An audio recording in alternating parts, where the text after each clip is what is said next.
From The Australian, here's what's on the front. I'm Kristen Amiet. It's Wednesday, April 23, 2025. The International Monetary Fund says the Australian government elected on May 3 needs to tighten its purse strings if it wants to survive a recession caused by Donald Trump's trade war. A Greens candidate who claims Israel is guilty of genocide is being boosted by Labor in the Prime Minister's seat of Grayndler as part of a preference swap deal. The nation's peak Jewish body slammed the move, saying the PM is rewarding political extremists.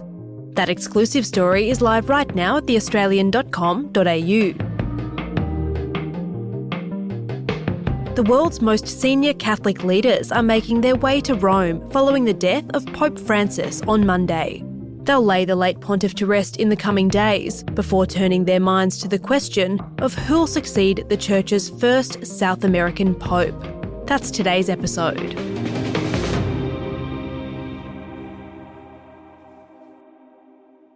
Hi Jack, how was the flight? Oh, it was a mad dash. Of course, trying to get a flight was always an issue. The plane was full, but I did get a seat. Perhaps not as early as I would have liked, but I've arrived. Jacqueline Magnay is the Australian's Europe correspondent. She was headed in the opposite direction to Scotland when she got word Pope Francis had died in Rome.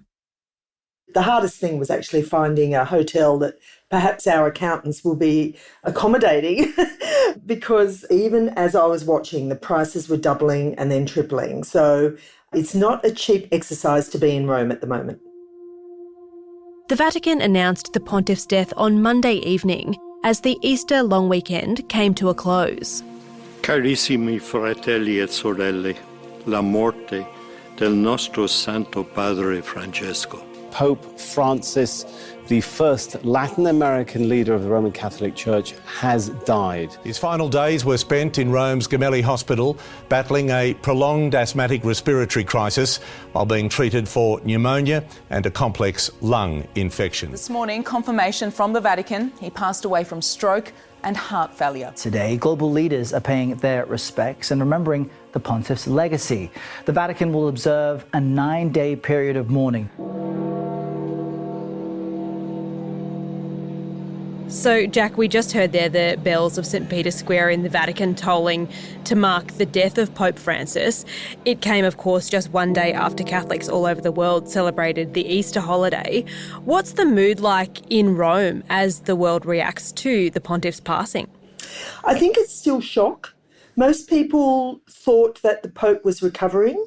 It would not have been a surprise 5 weeks ago for the Pope to have died. But then he appeared to rally and get better. So people were very encouraged, even though he did look frail, that he was making the effort to see them and be amongst them.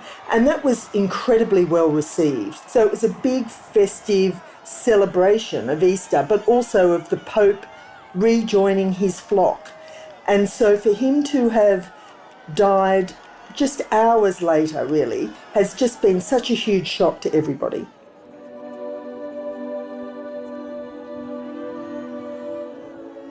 In the coming days and weeks, the grief of the world's 1.3 billion Catholics will turn to curiosity about who comes next.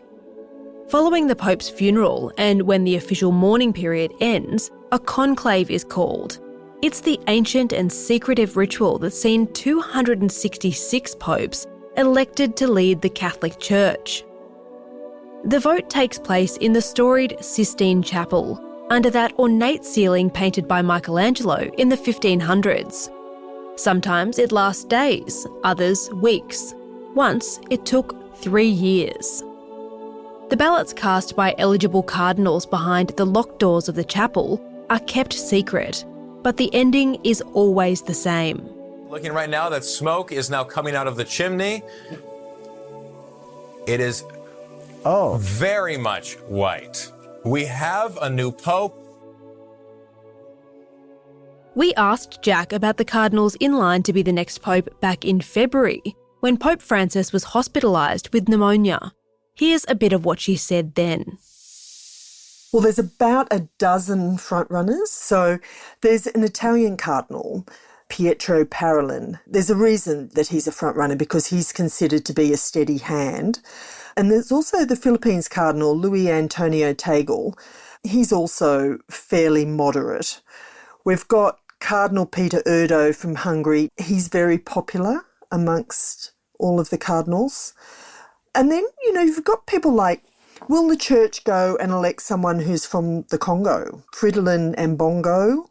He's the president of the African and Madagascar Symposium. So he has kind of control or authority of a significant area of the world. And then Robert Sara of Guinea, he's very conservative. Jack, has that changed now that everyone's had more time than they might have expected to mull it over? All the cardinals, they're all coming in from all parts of the globe to try and be there at the first meeting, which was to decide when the Pope is going to lie in state and when the funeral is going to be held. So there's some pretty significant decisions to be made of events that will happen in the next few days. And so cardinals are literally in the air. The Australian Cardinal Bychok is in Israel as we speak. He was in the air en route to Israel when he heard the news that the Pope had died. So there's been these frantic efforts to reroute his itinerary so that he can get to Rome as quickly as possible. So that's just one cardinal. There's everybody else around the world as well is also trying to get to Rome. So the opportunities for the cardinals to get together to discuss this has been quite limited. But I think it's a little bit too early to say. And to be honest, history will show that the bookies always get it wrong on this. So who people think might be the best pope is not necessarily the pope that gets elected. Pope Francis was, of course, the first pope from the Americas. He was born to Italian immigrants in Buenos Aires. Do you think this upcoming conclave is an opportunity for another first, in that we could see a pope from Asia or even Africa elected? I think we might find that there is a certain backlash against the progressiveness of Pope Francis, that many of those within the church at the higher echelons were disappointed with the very left-leaning liberal ways that the church was heading. And so there could be a real switch to go back to someone more conservative. So we can't rule out that there could be another pope outside of Europe. When we look at the church's popularity now, we see that it's in areas of Asia and South America where the church is incredibly popular. So perhaps that may reflect more the popularity of the church rather than its particular leanings. The fact that we're even talking about these cardinals as being candidates shows how much the church has changed over the last 10, 20 years. If we look at who the voting cardinals are, you have to be under 80 to be able to vote for the Pope. And if we look, most of them, about 65% of them, were actually appointed by Pope Francis.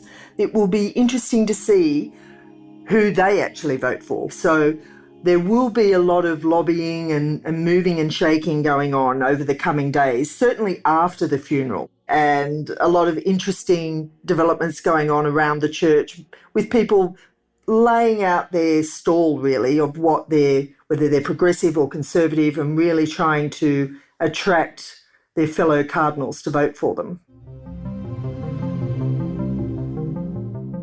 Coming up, what kind of legacy will Pope Francis leave?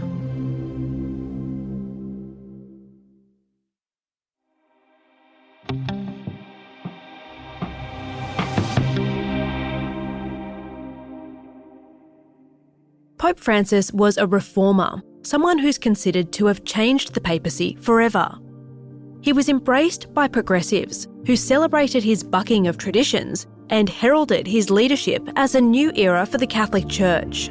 Pope Francis has discussed the possibility of relaxing the discipline of priestly celibacy. Pope Francis says Catholic priests can now bless same-sex couples, but not for marriage. Honesty, courage and responsibility, three qualities the Pope says he wants everyone on earth to show in the battle against climate change. Pope Francis has offered his deepest apologies to the people who suffered sexual abuse at the hands of Catholic priests. But more conservative Catholics felt he pushed the envelope too far, and his unprecedented availability to the world's media and his willingness to inject himself into global politics landed him in hot water more than once. Now, the cardinals eligible to vote in the conclave have a choice to make: stay the course toward modernity or re-establish traditions forged over centuries.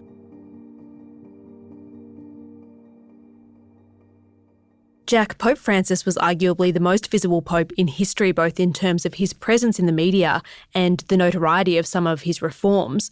What kind of legacy will he leave, do you think? I think Francis will most definitely be seen in an affectionate way, in that he was incredibly well-intentioned. Everybody is very reflective of this pope as being incredibly humble, somebody who was with the people, who wanted to help the people. And what is the church for? So he reflected that very generous, liberal way of the church and trying to open up the church to a different way and to modernise as well. But his successor will be somebody who will cast their own views upon the church and help guide the church in the way they want to see it head. So it's to be seen. We won't know. But certainly upon the reflections of Francis, I think, the coming days we will see everybody speak incredibly well of him and what he achieved. Whether people liked it or not is another matter, but they certainly cannot be critical of his intentions and his humbleness.